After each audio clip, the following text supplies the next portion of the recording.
All right, y'all, full guides are back. Full guides are completely back. This time we're gonna talk about how you can build a high status physique. It's important to understand this because this isn't about sets, reps, all that. We're gonna have some of that stuff in there, but we're gonna talk about the holistic approach of how you can actually build a physique that gives you more status and what that actually means, all right? Again, this is something that's important because it's the foundation. If you don't get this foundation straight, if you don't actually apply this in your life, you're going to miss out on a lot of opportunities in life because of this, right? This will help you build a better business. This is going to help you build better relationships. This is going to help you stand out in a world where literally people don't have 1% physiques, and you can actually achieve a 1% physique if you put in the work. So let's get started on that guide. I'm excited to get you guys in here. Let's go. All right, guys. So we are going to dive into how to build a high status physique, full step-by-step breakdown. Again, wanted to talk more about this because a lot of people have been asking, what does that mean? How do you train like that? How is it different from anything else? I'm going to show you the difference between that and typical bodybuilder look, as well as why I transitioned to doing that and why it's actually impactful and how it's more than just the gym. It's way deeper than that. There are a lot more elements to it that you can learn. So let's get into it. What is a high status physique, right? So it's a physique that commands attention in every room that you walk into, right? Any room that you walk into, people will look. People will be interested in knowing more about you. It's also a physique that signals elite competency in life. Why is this? Why is this different from any other physique that can be built? Because by you being able to use it, which it's a highly functional physique, which I'll get into what that means, you can go and you can actually use it and show that you have competency in life, right? That you can actually use it to maybe go fight, right? Go to a boxing gym and actually use the strength that you built in the gym to be able to go fight, right? As well as your aesthetics, right? You can use those aesthetics to maybe go model somewhere. Bodybuilders cannot model, right? Like barely ever. I've probably seen a few that can, but most can't. A lot of it cannot actually show any competency in life. It just shows that you have competency in the gym. My goal is to take what you've done in the gym to show that you have competency in life, right? It's also a physique that is above average compared to the norm of society. It's not extreme.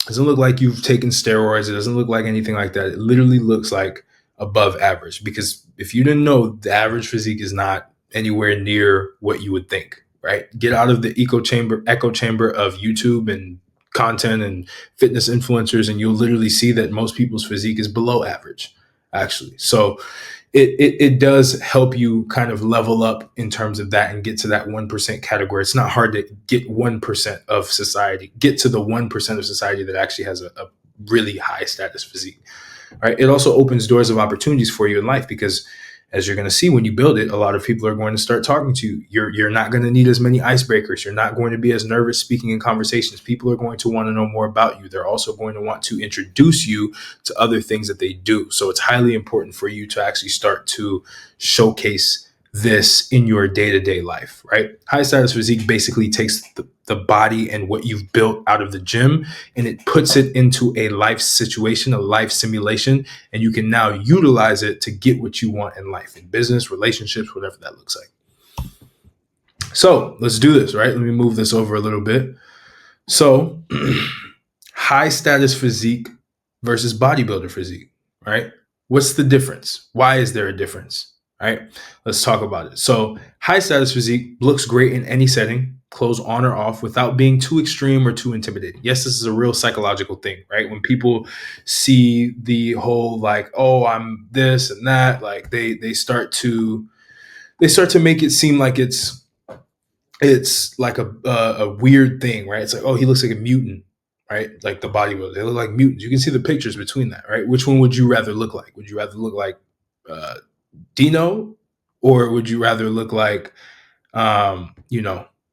this guy, right? I found him randomly on the internet, but he's a fighter, right? He has a fighter-like physique. So you look great in any setting.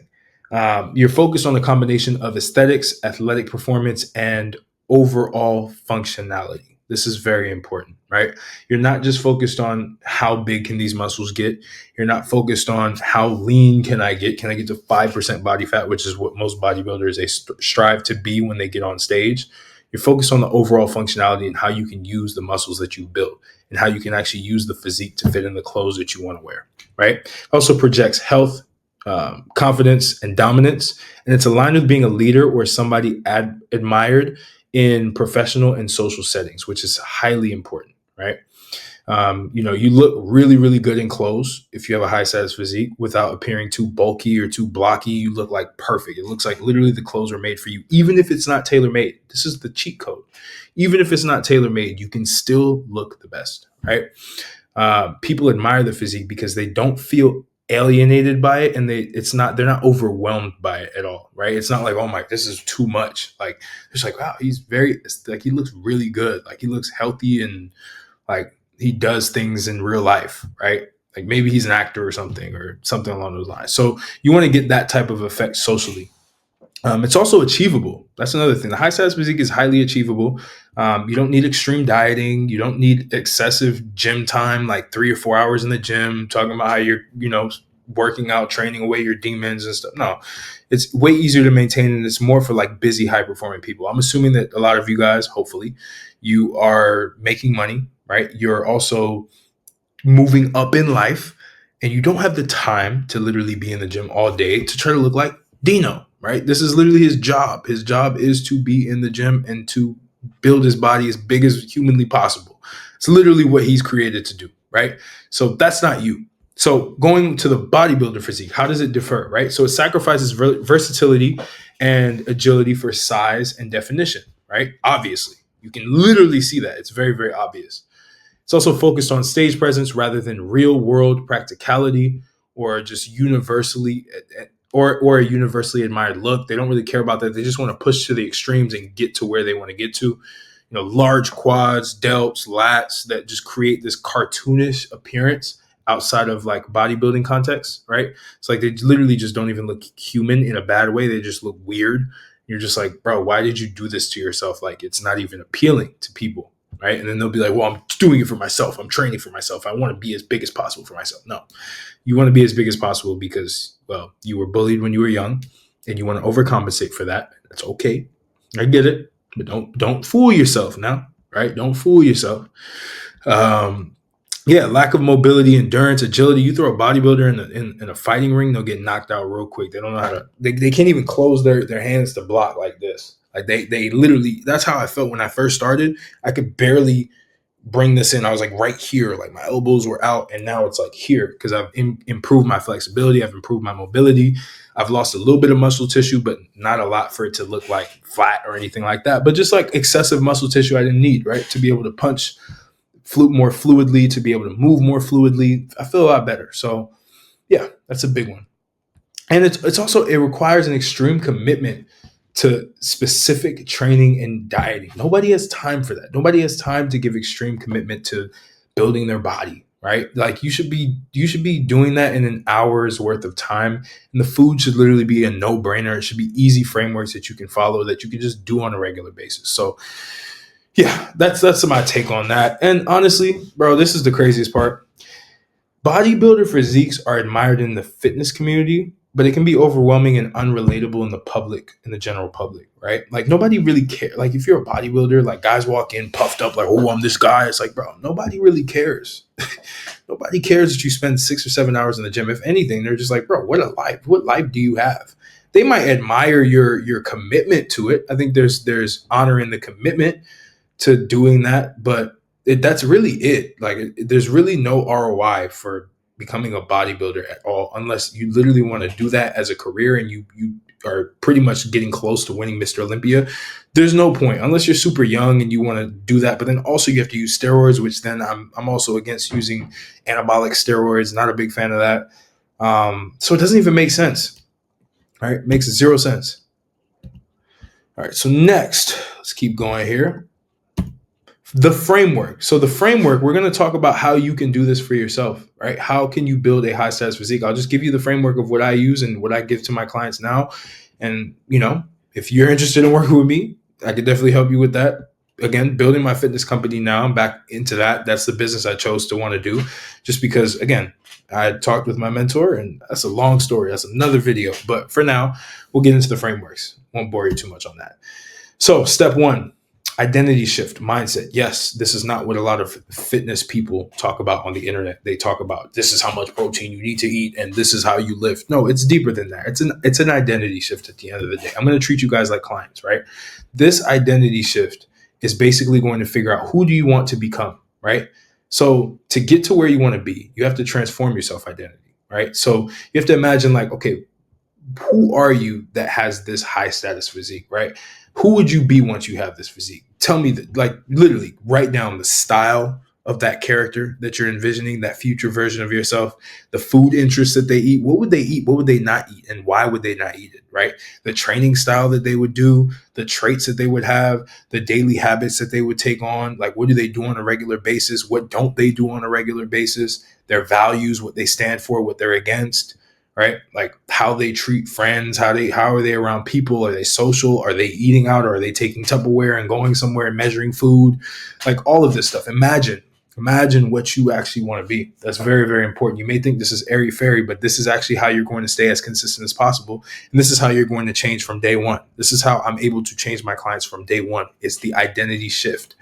Once you take, for example, you want to look like an athlete. You have to change your identity to then becoming an athlete because your identity now is causing you to look like how you look like now. If you shift your identity to now becoming an athlete, now you have to do what the athlete does. You have to put the inputs that the athlete puts in to get the outputs that the athlete gets, right? That's how it works. That's why it works so well.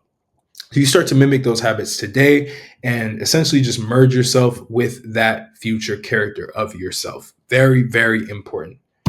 Right. Step 2 is training, right? You focus on training like someone who needs both strength and aesthetics. Very, very important. Right. So you want to focus on efficiency. These are the key training principles. So 3 to 4 sessions per week. You don't need to go every single day. Like you really don't. You shouldn't, to be honest. It's counterproductive. You prioritize quality over quantity. By the way, you can go 7 days a week if you just want to, but keep those sessions light. You don't have to like kill yourself every single day. There's no point in doing that. It's literally counterintuitive. Right. Each session should last 60 minutes to 75 minutes. Shouldn't be 2 hours. Should be 3 hours in the gym. You should have stuff to do. You should have money to go make. So there's no reason for you to be stuck at a gym all day. Right. Second, progressive overload. So gradually increasing the weight, reps, and intensity. Right. Aim for measurable improvement every week. Prioritize compound lifts. Right. For number 3. So basically squats, deadlifts, bench press, pull-ups, overhead press, dips, maximize those and build strength in that way efficiently because those you recruit way more muscle groups. So you're able to recruit all of these muscle groups and be able to train all of these muscle groups all at once, which is very powerful. It gives you a ton of strength. It gives you a ton of just overall size as well. So it's really, really important. All right. So the next is going to be add athletic movements. All right. So sprinting, box jumps, medicine ball slams, kettlebell swings. Add these different movements to your workouts. It'll make you more dynamic. It'll make you more fluid, right? Kickboxing, right? Like do something. I do that as a sport. Go do a sport. Make sure that you're adding a sport to this so that you can stay functional. Do jujitsu if that's something you like. If you like grappling, right? If you're a more blockier person and you like grappling a lot, wrestling or something like that, right? Just add athletic movements to complement what you're doing in the gym. The way I think about it is when you're in the gym, it's like an armory, right? You're gathering ammo. And when you go use it in real life, like going to fight or going to do some sort of activity, competitive activity, it's almost like you're using that ammo as your body's the weapon, right? Your body's the weapon. It has the ammo and you're using that ammo, right? So that's the big take on that. Now, part 2 of this, the training split. This is an example training split that typically goes with what I would say for a client to do. Obviously, it would be personal based on their situation and what they can and can't do and what their goals are. But look, so push power, right? So chest, shoulders, triceps, key lifts. You have your bench press, you have your overhead press, you have your weighted dips. Throw in explosive power to that. So medicine ball chest throws, super, super good movement to just help you with your explosiveness. Pull strength, so back and biceps. So you have your deadlifts, you have your weighted pull-ups, you have your rows, and then explosive, you have sled pulls or rope climbs, right? So something very, very different from just the traditional gym bro setup. Athletic legs and core, right? So you have squats or Bulgarian split squats, Then for explosive movements, you have broad jumps and sprints. And then you have day 4, which is your active recovery or just optional full body session. You have light weights, body weights. So calisthenics, you can do some body weight movements. Mobility, right? Do some mobility exercises. I have a whole video on mobility, like way back then. It had like sound in the background, so like YouTube kind of flagged it, but it was a really good video. You can go watch that if it's in your country. I believe it should be. Or cardio like swimming or cycling. I hate running on the treadmill. It's literally pointless to me, but you can do some cycling, you can do some swimming, you can do some of the water bike rolls or something like that. Like you can just do something to be able to move a little bit, get your VO2 max up, get your heart rate variability down, right? So I believe down, you want it to be down. Could be corrected on that. I gotta do some more research on that. But VO2 max for sure. You want to be able to get that as optimal as possible. And then step 3, you have your nutrition. So obviously you cannot outtrain a bad diet. Diet is literally 80% of everything. Eating like a high status individual means fueling your body for aesthetics and performance, right? You look at your body like it's a Ferrari, and you would not put regular gas in a Ferrari. You would actually put in premium gas in a Ferrari, right? Maybe even more than that. I don't really know because I don't have a Ferrari, but they put something in there that's better than the average. That's how you have to treat your body, right? So key nutrition principles. It's very, very simple. Everybody tries to overcomplicate nutrition, right? So it's focus on whole foods, lean proteins, complex carbohydrates, not simple carbohydrates. You can have those before you go work out to give you more energy. So simple carbs are like rice or something along those lines. It's just simple, right? Nothing complex about it. Very, very basic carbs that you can have.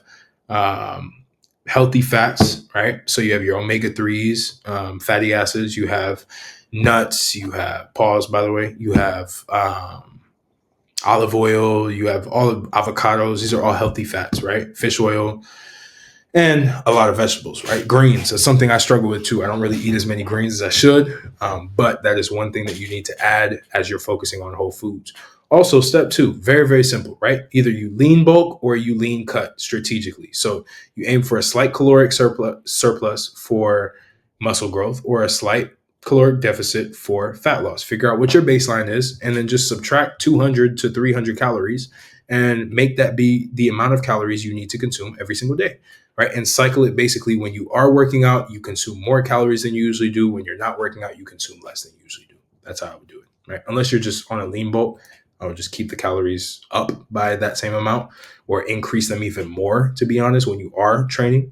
So that's that. Third, prioritize protein. So target about 1 gram per pound of body weight daily. I want to also add per pound of lean body weight, right? That means remove the water weight, remove the fat, just lean muscle weight, right? Like however much your lean muscle mass is, which you just subtract all the other variables to get that. That is how much grams of protein you should be eating, not your full weight. That's what most people think. It's not what you do, right? Also, limit alcohol and junk food. I say limit. You don't need to eliminate it, but you need to limit it and you need to be strategic. Do light, don't do dark. Dark tends to make it worse when it comes to just overall eating. And so you just overall nutrition, sorry, not eating, nutrition, right? You want to make sure that it's very, very light, very, very, very, very, very light alcohol. Vodka is okay. Gin is okay. All these lighter alcohols, darker alcohols tend to have more calories in there. Just tougher, right? If you're a G, you'll still drink it and you'll be fine. But most of you guys are not there yet. You haven't built the physique yet. Once you build the physique, you can maintain it and you can consume whatever really you want and you won't be affected. But if you're at the beginning, focus on this. Focus on being strict, stay disciplined, right? Step 4, what people don't talk about, recovery and longevity, right? High status individuals don't burn out. They thrive over the long term. That's very, very important. Look at yourself like you're Batman, right? You want to do all of the recovery necessary to make sure your body is operating at its peak capacity, right? I'm messing up my words right now. And my voice is a little weird. So you want to take sleep seriously, right? 7 to 9 hours, honestly, 7 to 8 hours is great. We don't really have time for 9 hours. 7 to 8 hours is good, right? Nightly for optimal muscle recovery and mental clarity. Very, very important. The guys who are sleeping like 2 hours a day, I mean, some people can genetically do that. I don't know if I can, probably not. Maybe it's just a certain diet that allows for you to do that or something, but not me. I need at least 7 hours, right? Can probably function off of 6 as well, but just know that. Just be more productive during the day so you don't have to worry about that. Add active recovery. So you're looking at light activities such as like yoga, walking, swimming, like do some light stuff just to get yourself moving, right? And avoid overtraining. And what I mean by that, and to be honest, let's break the myth. Most people don't overtrain. You're not actually going to overtrain. This is for people who take it to the next level and they're going hard. They're doing 2-a-days. Just don't overtrain, right? Like it's all about quality over quantity, right? Make sure that the sessions are good. Overtraining doesn't necessarily mean that you're going way too hard, but it just means that you're literally just staying in the gym for no reason at all. You're in that gym for like 3 hours every single day, twice a day for no reason. That's my definition of overtraining, not actually like exerting your muscles to its full capacity to the point where they're about to burst. That's not overtraining. That's just pushing yourself, right? But overtraining basically means that you're just staying in the gym for way too long and you're going for so many days in a row at the gym just because you want to be there. Like, no, stick to 3 to 5 focus sessions per week, right? And then also do some cold therapy, red light therapy, stretching, use like the infrared light therapy, use recovery boots, foam rolling, dynamic stretches. All of that stuff is going to help you a lot when it comes to recovery. I'm not a big fan of ice baths, to be honest. I'm Black. We don't do that. I like the heat. I'm Caribbean. So that's that. And step 4, right? Master the high status look, right? How you present yourself matters. I say this all the time.